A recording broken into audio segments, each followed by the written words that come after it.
Meghan has a big machine around her in the form of Netflix. She's also had, a big TV show in which to launch her product line. So it's very different to an individual starting making jam at their kitchen table. And Netflix is the big one there, because that is the other element that I was going to raise. I'm glad you have, because do you think that these decisions are largely coming from Team Meghan, or do you think that Netflix would be a driving force behind the way that this is rolling out? Well, again, we don't really know the structure of this business deal, do we? And whether Netflix are a more silent partner in the as ever business, but it is, in collaboration with Love Meghan, because we see her making the products on With Love Meghan, and then you can buy them. Netflix have got this range of stores coming out where you can go and buy things that you've seen on shows on the streaming platform.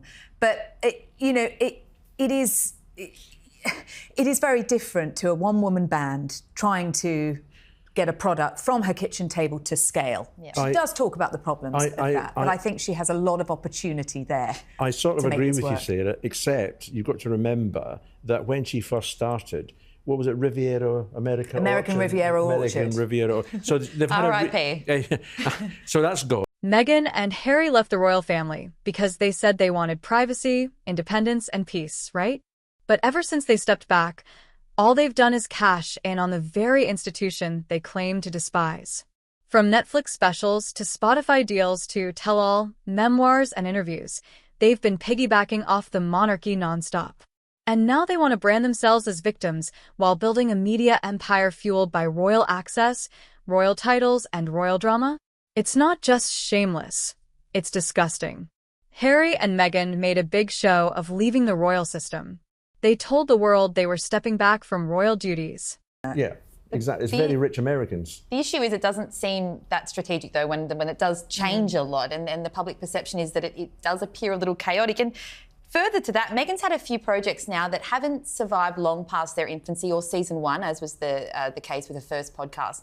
Do you think that she really needs to be careful now to show that she's committing to this long term, and that's a reputational issue? I don't think that she bothers about that much about that. As far as she's concerned, she's there.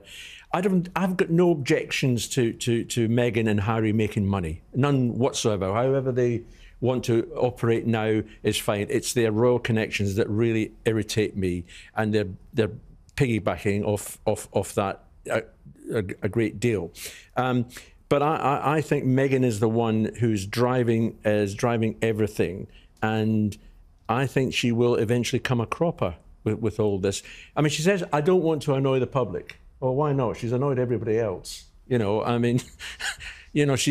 is a very annoying person, in my view. But I do agree with Charles that it is in everyone's interest if she is able to make a success of this and make money off the back of this, because we know they've got a very expensive lifestyle, not least the security costs, and Prince Harry just having lost that Court of Appeal case. It is in everyone's interest, the royal family included, if they are able to be self-sufficient, if they're able to build a life. Prince Harry can do his philanthropy, Meghan can launch the business. Well, I mean, I think that suits everybody. And if 5 years on from Megxit, they wanted the financial independence. So exactly as you say, this is hopefully what's going to happen with this business. And moving on now to this bonus episode itself with Tina Knowles, it was a bit of a departure from earlier episodes in that it had a lot more showbiz flair to it. Of course, it's Beyonce's mum.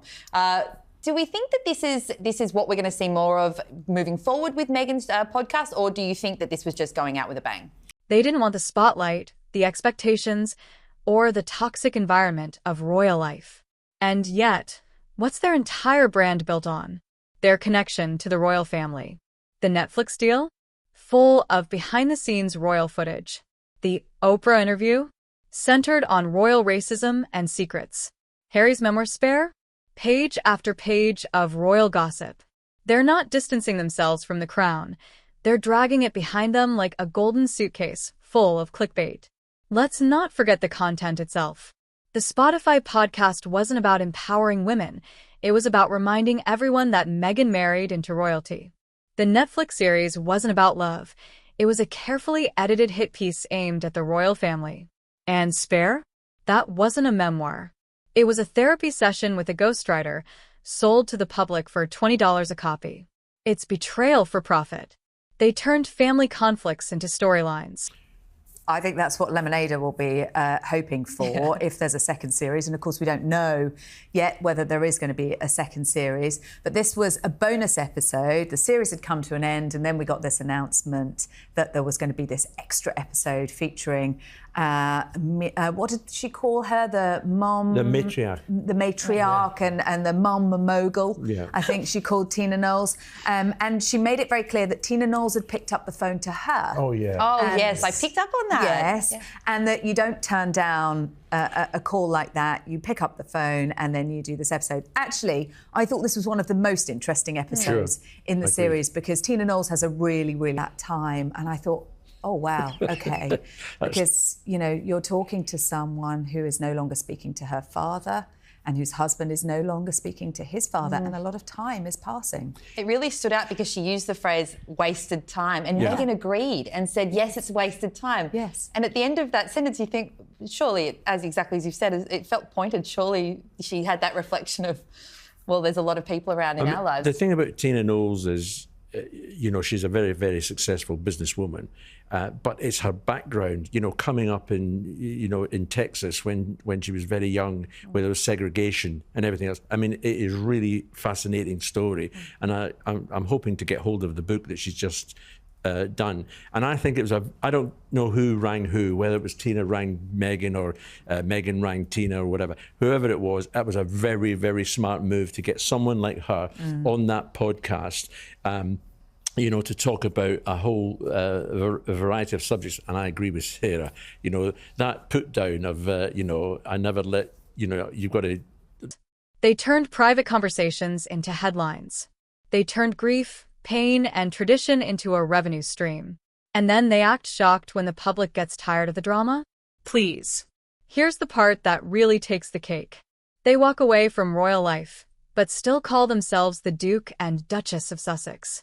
If you're so disgusted by the institution, if you're so offended by its history, why are you still using the titles?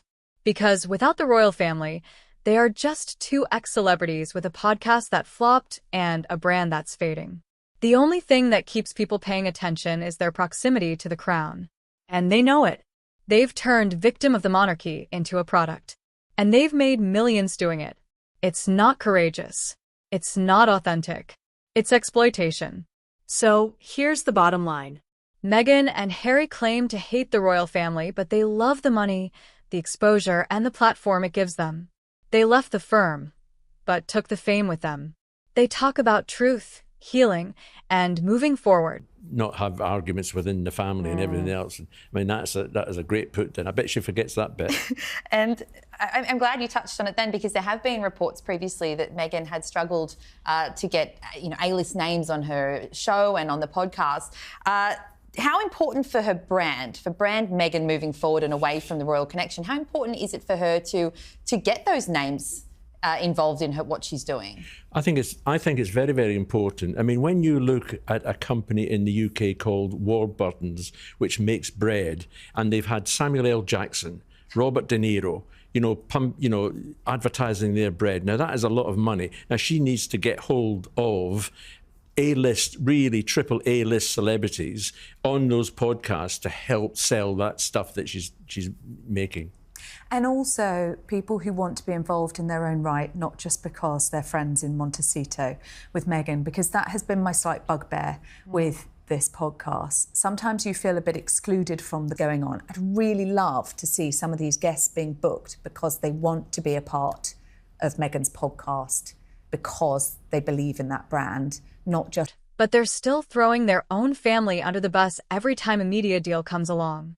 It's not royal rebellion. It's reality show-level greed. And frankly, it's time people called it what it is. A disgrace. What do you think? Are Meghan and Harry truly misunderstood? Or are they exploiting the royal family for profit? Drop your thoughts in the comments below. I read every one of them. Hit the like button if you're tired of celebrity hypocrisy. And subscribe for more fearless commentary. No filters, no fluff, just the truth. Thanks for watching. See you in the next one.